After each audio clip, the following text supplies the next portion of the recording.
Hello everybody, welcome back to my channel. I hope you're all well. So today's video is going to be something slightly different and a little bit new.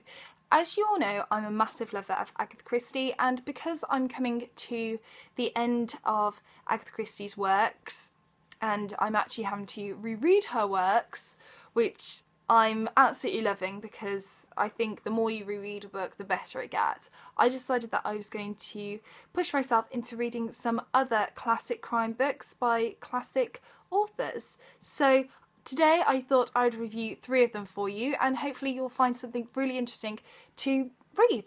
As usual, I will leave links for all of these books that I'll mention down in the description box below, so if you're interested in them, you can just click on the link and either check them out further or purchase them if you want to. So the first book that I'm going to mention is one that lots of people have asked me about before. Have you read her? Have you read her? Have you read this? Have you read that? And I'm just like, not yet. I finally have, but it's one of Dorothea Sayers, and I thought I'd start with the first one, which is Whose Body.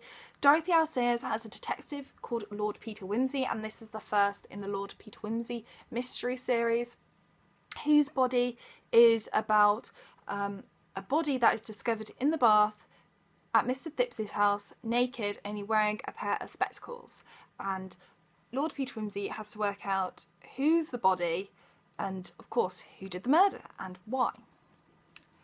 Now, Lord Peter Wimsey and his relationship with Bunter, who is his kind of manservant valet, is amazing. That, for me, was the highlight of the book.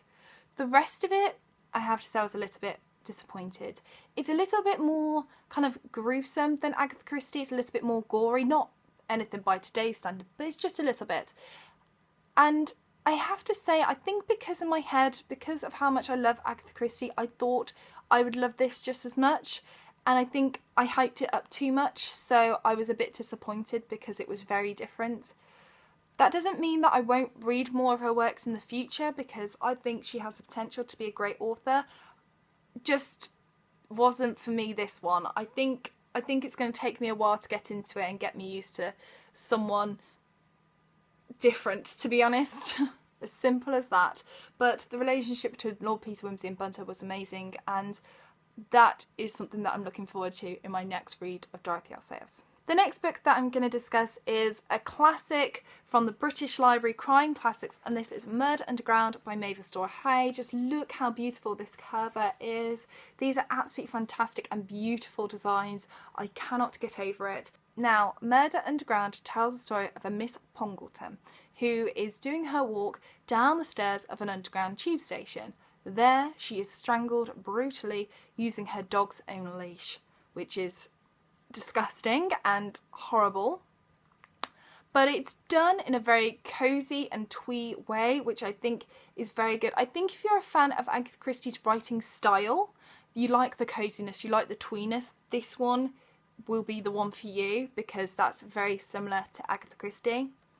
What is different about this to, say, Agatha Christie or Dorothea Sayers is the fact that with Murder Underground we do not have a reoccurring detective. What we have here is we have Miss Pongleton, we have her boarding house and the people that live there and work there, and then also her niece and her nephew that come into suspicion.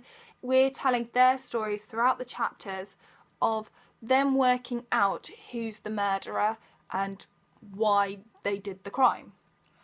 I did work out who did it fairly early on, and I don't think that really takes anything away from the story. I was quite glad that I was right. I really enjoyed this. It was one of these books that whenever I was out doing something, I was just craving to be back home, snuggled on the sofa, really delving into this. I couldn't put it down. I read it whenever I got the chance to. It's such an addictive read, and for a book that's fairly kind of slow and twee and cozy, you know, it really shows something. It was fantastic and brilliant.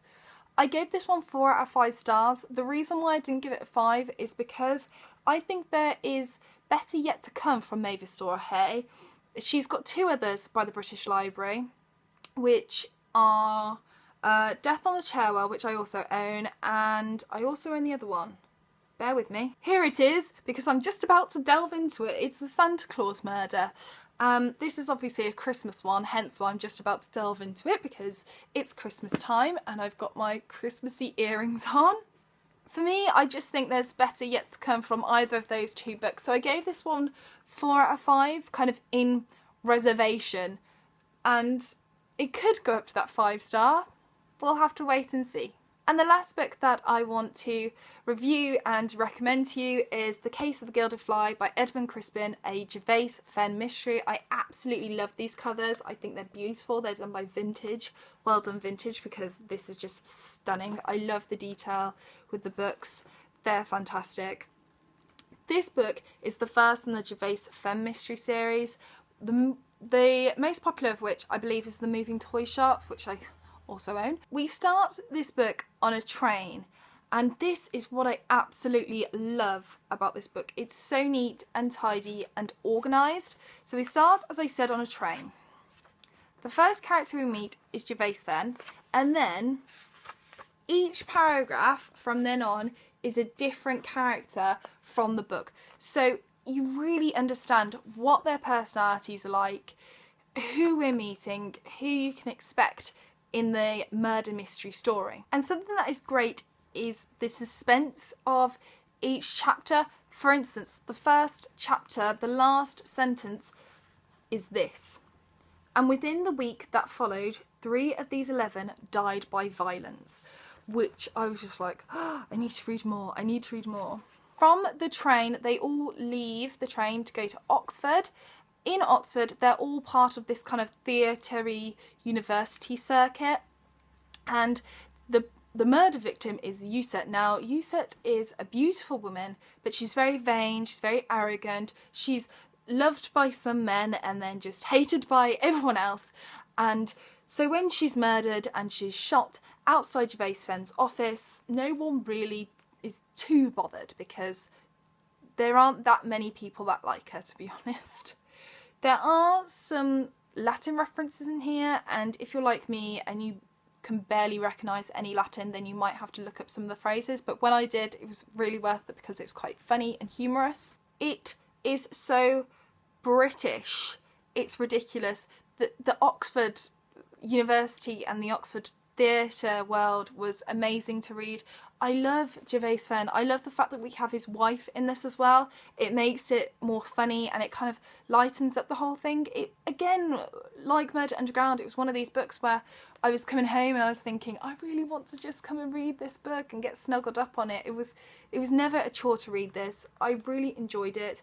And again, I think there's better things yet to come from Edmund Crispin. So I gave it a 4 out of 5 stars, and I'm hoping for an amazing book to come in the future. So those are my 3 reviews of some classic crime. So I've got Dorothea, I've got Mavis Doriel-Hay and Edmund Crispin.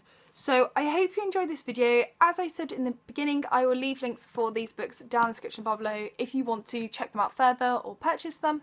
And I will leave for you my Twitter, my Goodreads, my Book Depository affiliate link and my Instagram down below as well. If you're new, please hit the subscribe button. So take care, and I shall see you soon for my next video.